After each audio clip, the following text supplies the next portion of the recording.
सम्पूर्ण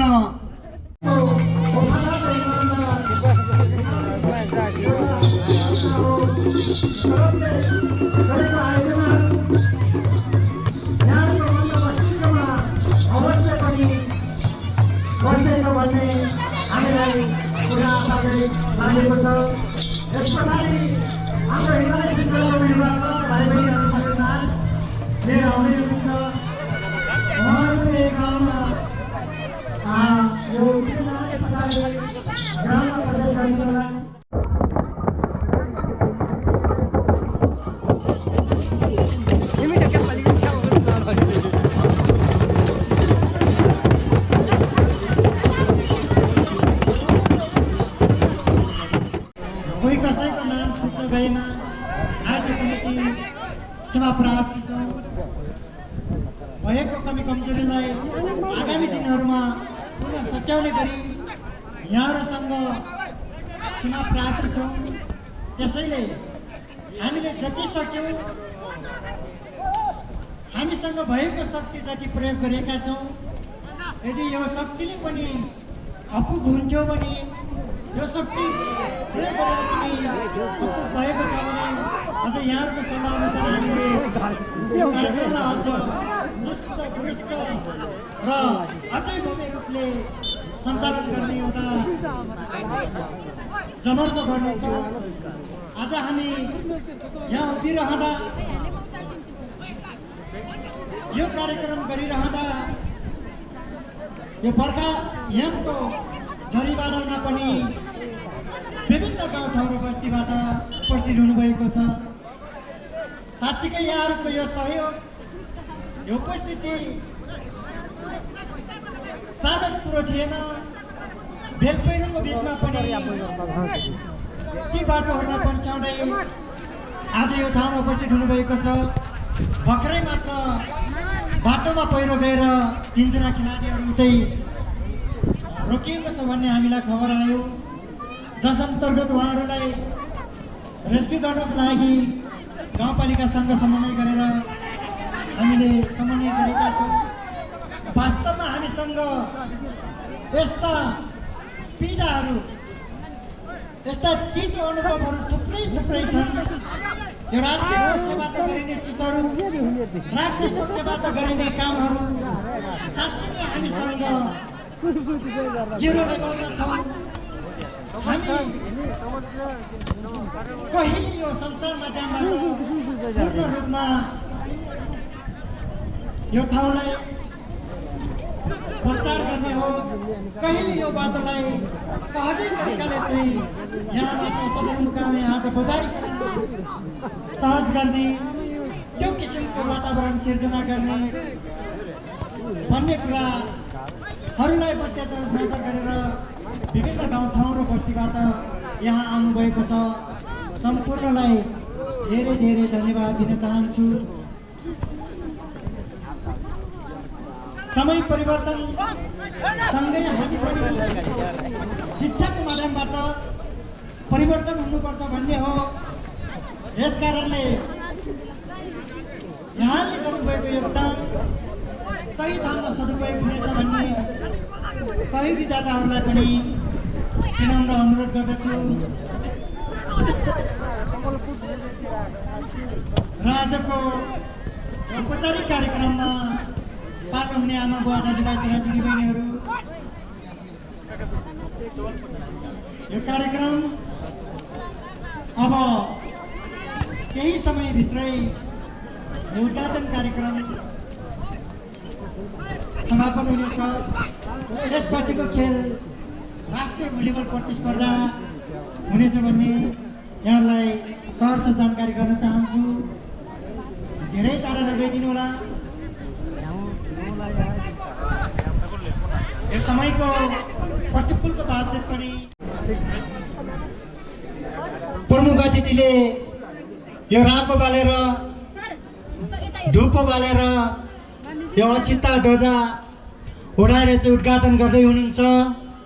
उहाँलाई सम्मान स्वरूप तालीले सम्मान गरिदिनु हुन हार्दिक अनुरोध गर्दछु र विभिन्न विशेष अतिथिज्यूहरू पनि सरिक हुनुभएको छ।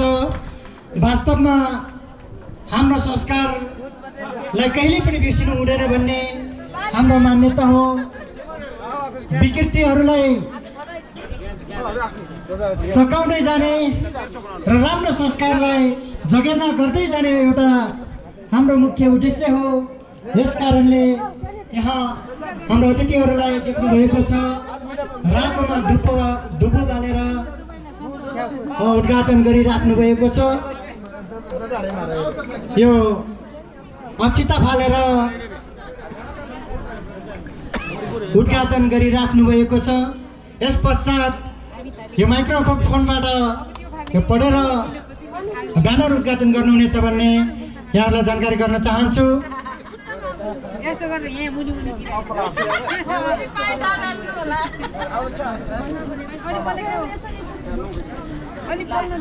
सबैले ताली बजाएर सम्मान गरिदिनु होला।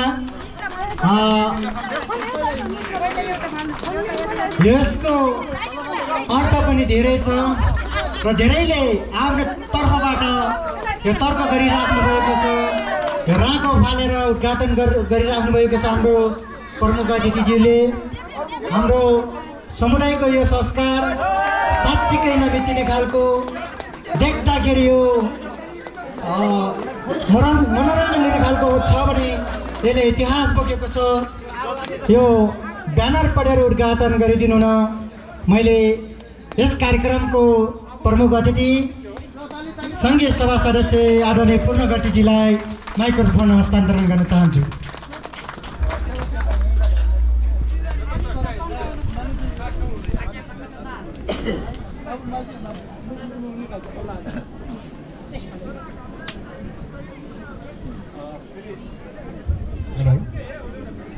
श्री हिमाल श्रृङ्खला चौरी युवा क्लबको 30औं वार्षिक उत्सवको अवसरमा राष्ट्रिय भलिबल प्रतियोगिता 2082 उद्घाटन समारोह सुरुवात भयो। धन्यवाद।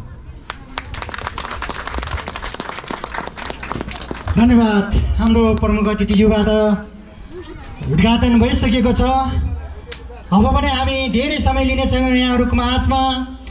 विभिन्न झाँकी प्रदर्शन पनि आउने क्रम जारी छ। केही समय पछाडि हाम्रो माझमा आउनुहुनेछ।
सम्भव हुन्छ।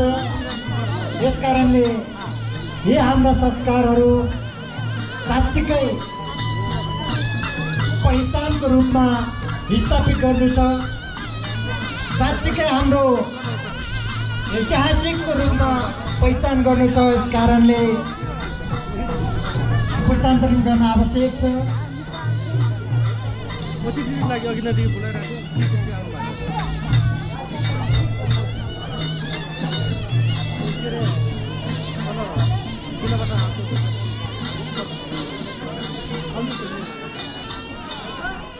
दाताहरूले सहयोग गरेको यो 37,13,000 गौचन बुढा मगरको नेतृत्वमा आज यो क्लबलाई हस्तान्तरण गर्दै हुनुहुन्छ।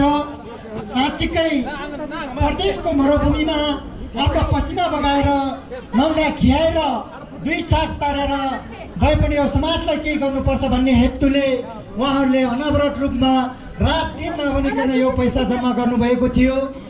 मैले सम्झिन चाहन्छु रतिवान बुढा मगर, धनकुमार बुढा मगर, दिनेश लगायतको यहाँ तकसेरावासी गैर तकसेरावासीहरूले सुसाङ बुढा मगर लगायतको सबैले अनवरत रूपमा खटेर यो 37,13,000 रुपियाँ सङ्कलन गरेर आज गौचन बुढा मगर हाम्रो विशेष अतिथिको हातमा यो पठाउनु भएको छ।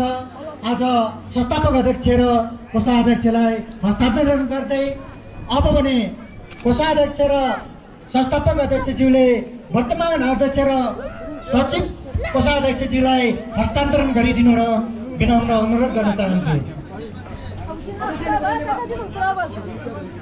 वर्तमान सचिव, कोषाध्यक्ष र वर्तमान अध्यक्षज्यूलाई यो 37,13,000 रुपियाँ हस्तान्तरण गरिदिनु हुन हाम्रो संस्थापक अध्यक्ष विष्णु बुढा र कोषाध्यक्ष सैदन बुढालाई विनम्र अनुरोध गर्दै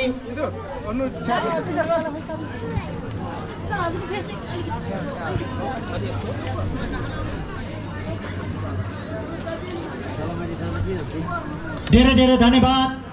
हाम्रो प्रवासमा रहेर पनि यो समाजको लागि यति चिन्ता गर्नुहुने सहयोगी दाताहरू र अब भने नेपाल भलिबल सङ्घबाट राम्रो हुनेछ भन्ने मलाई लागेको छ।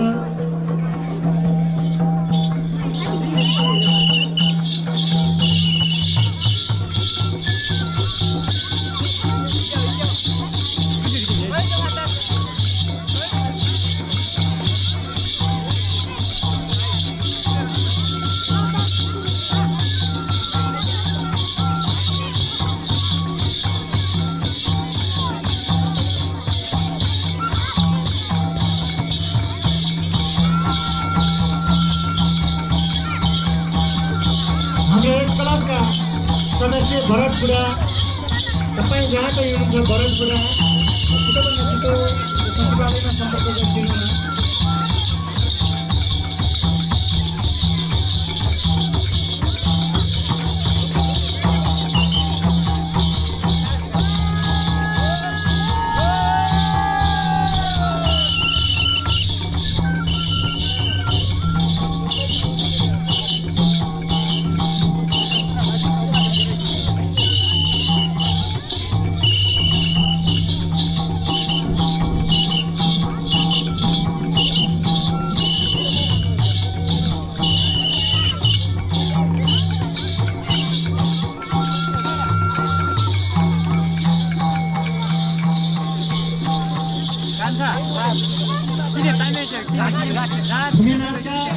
मित्रहरू,